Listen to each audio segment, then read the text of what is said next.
ন্যাকাউট বিশ্ববিদ্যালয়ে ব্যাপক দুর্নীতির অভিযোগ। প্রায় 837 কোটি টাকা দুর্নীতির অভিযোগে জনস্বার্থ মামলার দায়ের হয়। সব পক্ষকে হলফনামার নির্দেশ বিচারপতি সুজয় পালের ডিভিশন বেঞ্চে। পুজোর পরে ফের শুনানি হবে। কথা বলবো, আমাদের সঙ্গে রয়েছেন আমাদের প্রতিনিধি সৌভিক মজুমদার। সৌভিক, ব্যাপক দুর্নীতির অভিযোগ সামনে আসে, কোটি কোটি টাকা এবং বেআইনি পথে কর্মী নিয়োগের অভিযোগও সামনে আসে, কি বললো আদালত? দেখো, আদালতের বক্তব্য হচ্ছে যে এই গোটা মামলার ক্ষেত্রে হলফনামা পেশ করতে হবে এবং তারপরে পুজোর পরে এর মামলার পূর্ণাঙ্গ বিচার প্রক্রিয়া এগোবে। এখন মূল যে অভিযোগ আইনজীবীরা করছেন, তারা বলছেন যে এই বিশ্ববিদ্যালয়ে প্রায় 837 কোটি টাকার বেশি আর্থিক দুর্নীতি হয়েছে, গরমিল হয়েছে এবং তারা খুব স্পষ্ট করে বলছেন যে বহু ক্ষেত্রে দেখা যাচ্ছে যে টেন্ডার ছাড়াই বরাদ দেওয়া হয়েছে, কাজের বরাদ দেওয়া হয়েছে এবং তার কোনো হিসাব বিশ্ববিদ্যালয় কর্তৃপক্ষের কাছে নেই। তারা সেই হিসাব গ্রহণ করার প্রয়োজনীয়তা বোধ করেননি বলে তারা এই মামলায় অভিযোগ করছেন।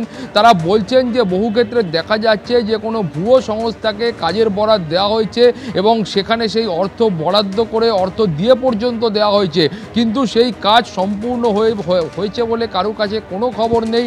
অভিযোগ এটাও করা হচ্ছে যে বহু ক্ষেত্রে এমন টাকা রয়েছে, যে অর্থ বরাদ্দ রয়েছে যেগুলো আগে দিয়ে দেওয়া হয়েছে, কিন্তু সেই কাজ এখনও পর্যন্ত সম্পূর্ণ হয়নি।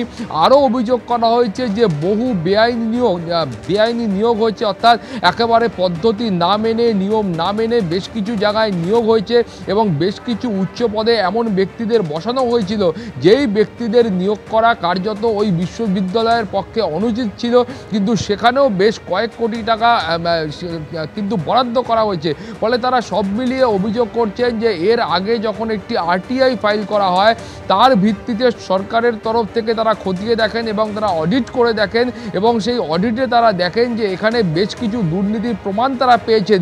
এমন অভিযোগ এই মামলায় করা হয়েছিল, কিন্তু তারপরে দেখা গিয়েছে যে তারপরেও প্রশাসনের তরফ থেকে কার্যত কোনো রকম পদক্ষেপ গ্রহণ করা হয়নি। এই ধরনের মারাত্মক অভিযোগও কিন্তু করা হয়েছে।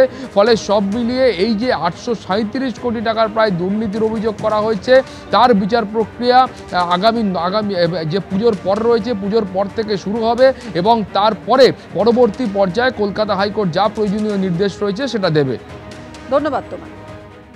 গ্রুপ সি এবং গ্রুপ ডি চাকরিহারাদের ভাতার ওপর অন্তর্বর্তী স্থগিতাদেশের মেয়াদ বৃদ্ধি করল আদালত। 2026 সালের 30 জানুয়ারি পর্যন্ত ভাতা দেওয়া যাবে না, নির্দেশ বিচারপতি অমৃতা সিনহার।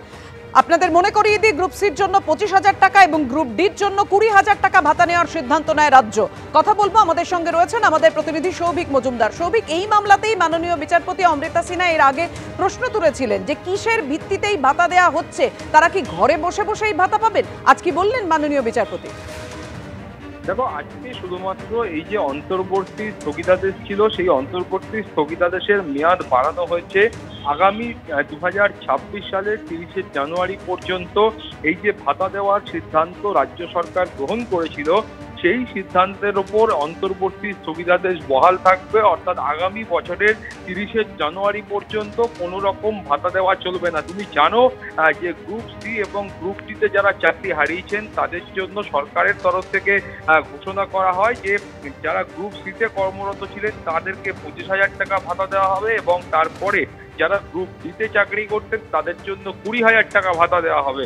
ফলে এই সিদ্ধান্ত যখন সরকার গ্রহণ করে, তারপরেই কলকাতা হাইকোর্টের মাননীয় বিচারপতি অমৃতা সিনহার এজলাসে মামলা হয় এবং সেই মামলার প্রেক্ষিতে কলকাতা হাইকোর্টের তরফ থেকে স্পষ্টত জানানো হয় যে কোনোভাবেই এই ভাতা দেওয়ার সিদ্ধান্ত গ্রহণযোগ্য নয়। ফলে সেই ভাতা দেওয়ার সিদ্ধান্তের উপর অন্তর্বর্তী স্থগিতাদেশ দেওয়া হয়।